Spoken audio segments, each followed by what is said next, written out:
Let's start with a simple question. If you were a boss, how would you know if your employees were working hard?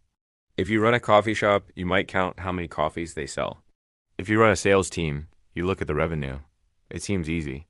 You set a target and you give a reward when they hit it. This is the foundation of modern management. What we call key is key performance indicators. But today, I want to tell you a story about what happens when this logic goes terribly wrong. It's a story from the past, but it explains almost every stupid thing that happens in your office today.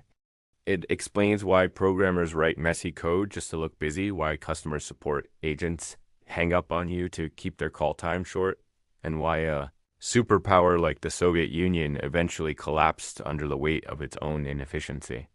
This is the story of the Soviet nail quotas paradox. It's a story about a factory that produced millions of useless tiny nails, and then a few useless giant nails. And it teaches us a frightening lesson. Be careful what you ask for, because you just might get it. To understand this paradox, we have to go back to the Soviet Union in the mid-20th century. The Soviet economy was a command economy. Unlike a market economy where demand determines production, in the Soviet Union, the government decided everything. A central planner in Moscow would say, "This year, we need 10,000 tractors, 5 million pairs of shoes, and 500 tons of nails." Now, imagine you are the manager of a nail factory in Siberia. You're not a bad person. You're a rational person. You want to keep your job, feed your family, and most importantly, get your bonus. In the Soviet system, your bonus depended entirely on one thing: meeting the plan. One year, the central planners in Moscow decided to set the quota for nails based on quantity. The order came down: your factory must produce 10 million nails this month. Put yourself in the manager's shoes. You have limited steel and limited time.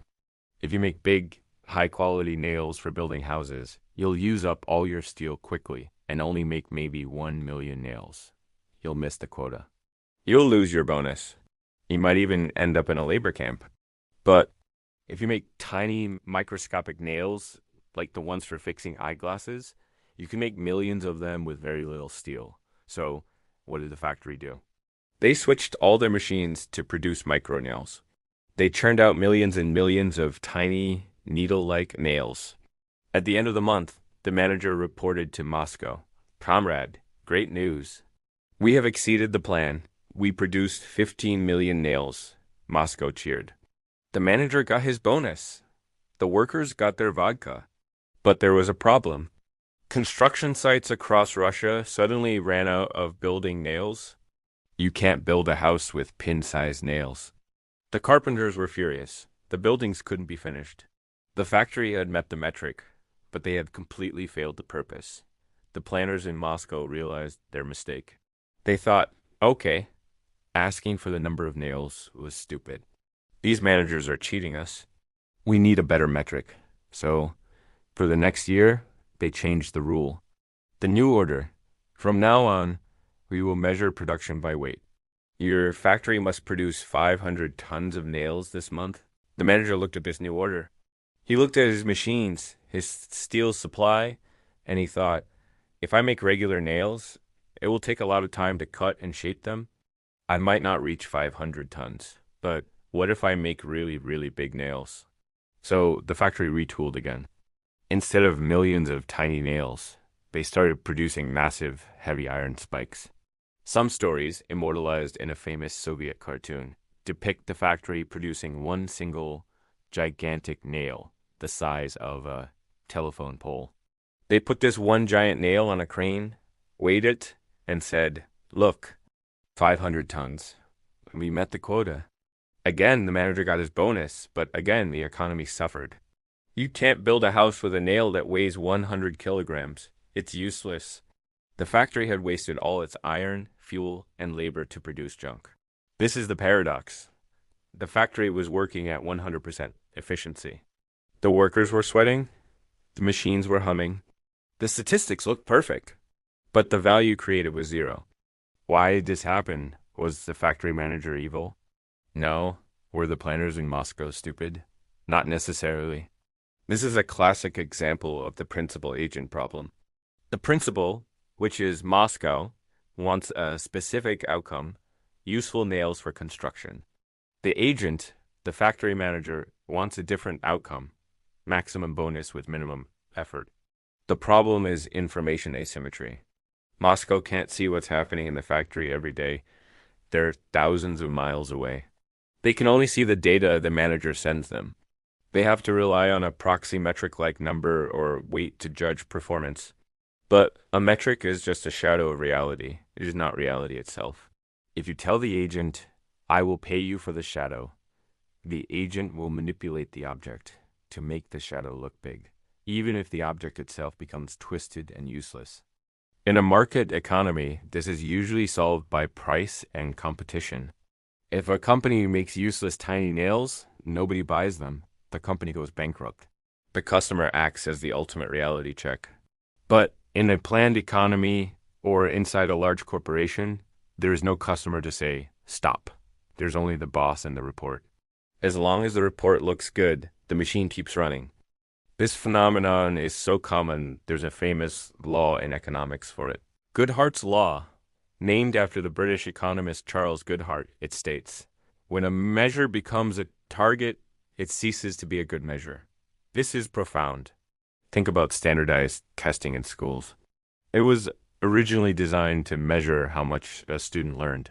But once we started using those scores to reward teachers and fund schools, making it a target, teachers stopped teaching history and math. They started teaching how to take the test. The measure went up, but the reality of student knowledge often stayed the same or even went down. There's another fascinating layer to this Soviet dysfunction called the ratchet effect. Imagine you're that factory manager, and you're actually a genius. You figure out a way to make perfect nails very efficiently. Now, you might be thinking, well, that's funny, but the Soviet Union is gone. This doesn't apply to me. Wrong. If you work in a modern office, you are living in a Soviet nail factory every day. Look at software engineering.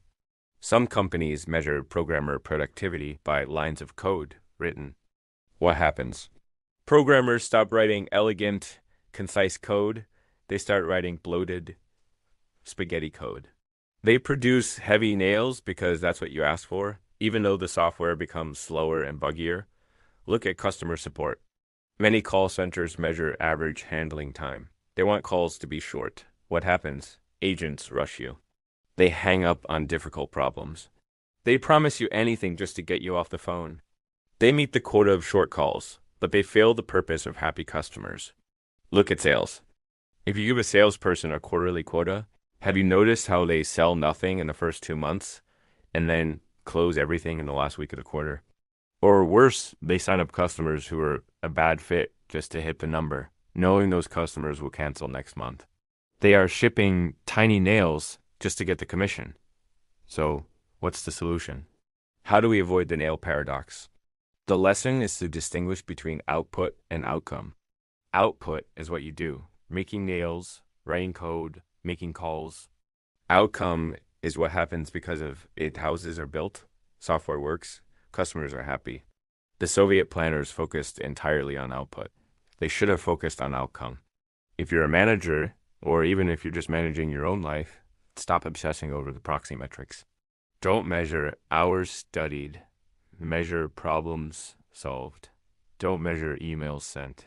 Measure deals closed. And most importantly, use human judgment. Metrics are useful, but they are blind. You need a human being to look at the pile of nails and say, wait a minute, these are too small. You need a culture where people can say, this metric is stupid without fear of punishment. The Soviet Union didn't collapse just because of politics or oil prices. It collapsed because it created an economy of illusion, a world where factories produced 500 tons of junk and everyone pretended it was gold. It's a funny story, the giant nail on the crane, but it's also a warning. When you strip away judgment and replace it with blind numbers, you don't get efficiency. You get absurdity.